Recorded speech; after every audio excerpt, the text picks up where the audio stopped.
jangan lupa Nek ya, doakan saya lagi buka usaha ini. Nah, boleh nggak seperti itu? Boleh.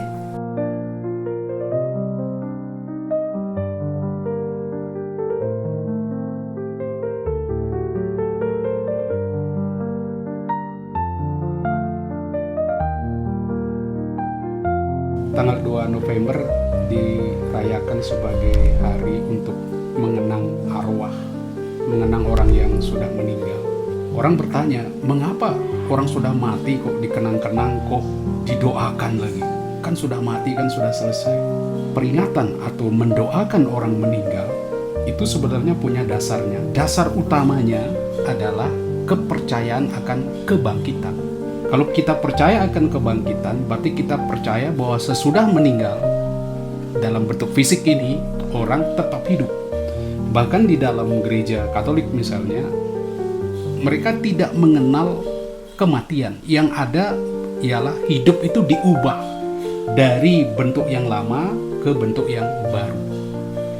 Di dalam kitab 2 Makabe, pasal 12 ayat 43, di situ diterangkan bagaimana Yudas Makabe itu mengumpulkan uang dari tentara-tentaranya untuk dipakai mempersembahkan korban penebus dosa bagi orang-orang yang sudah meninggal, ya, pasukannya yang sudah meninggal. Tujuannya apa? Supaya mereka mendapat pendamaian, dibebaskan dari dosanya. Mengapa dia melakukan itu? Karena dia percaya akan kebangkitan. Kalau tidak percaya akan kebangkitan, sia-sia mendoakan orang yang sudah meninggal. Tetapi persoalannya sekarang di sini. Kalau memang orangnya sudah mati, kan tidak ada peluang lagi untuk mengubah nasib mereka. Nah, sehubungan dengan ini perlu dipahami dalam konsep Katolik itu ada paham memang ketika kita dihakimi oleh Tuhan, itu kita masuk neraka atau masuk surga. Tetapi untuk orang yang masuk surga, masih ada ruang di mana seseorang ketika ditetapkan masuk surga, dia masih belum total layak masuk surga. Karena bagaimanapun juga kekudusan orang pun ada tingkatan-tingkatannya, ya, tingkat tinggi, bawah, dan sebagainya. Nah, ada orang tertentu yang memang ditetapkan masuk surga karena imannya kepada Kristus, tetapi dia sendiri belum merasa siap.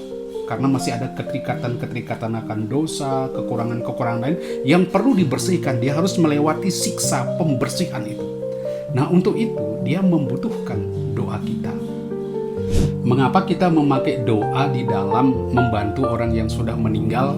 Yang saya katakan tadi, mereka dalam proses menuju ke surga, tapi harus melewati pemurnian dalam api penyucian. Saya umpamakan seperti ini. Nah, saya ada di Indonesia, lalu saya pergi ke Eropa, katakanlah ke Italia.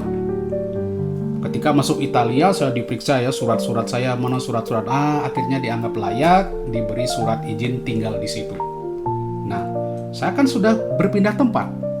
Saya tidak bisa lagi komunikasi dengan orang Indonesia dengan cara dulu ketika saya ada di Indonesia. Bagaimana caranya? Ya, bentuknya lain.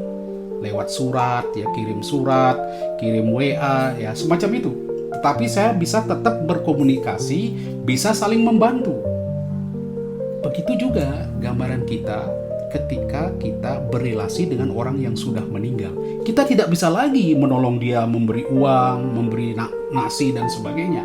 Tetapi kita berkomunikasi melalui doa. Kita masih bisa saling menolong. Karena caranya gimana?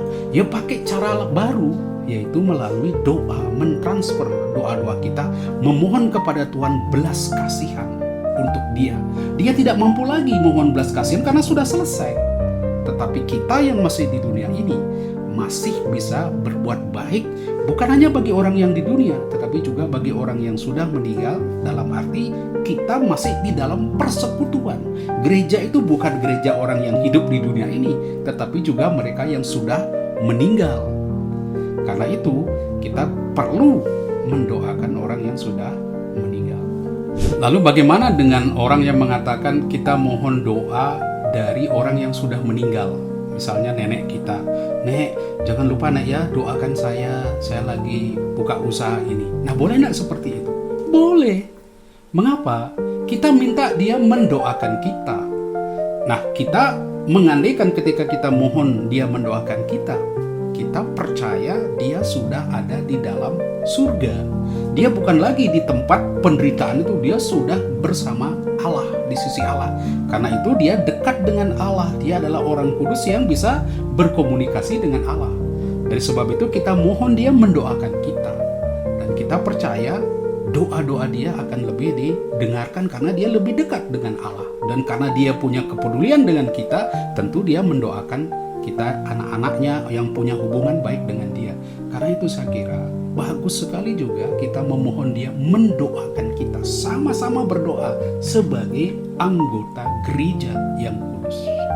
Nah, dengan cara ini kita yakin doa-doa kita bagi mereka yang sudah meninggal akan membantu mereka untuk segera dibebaskan dari siksa api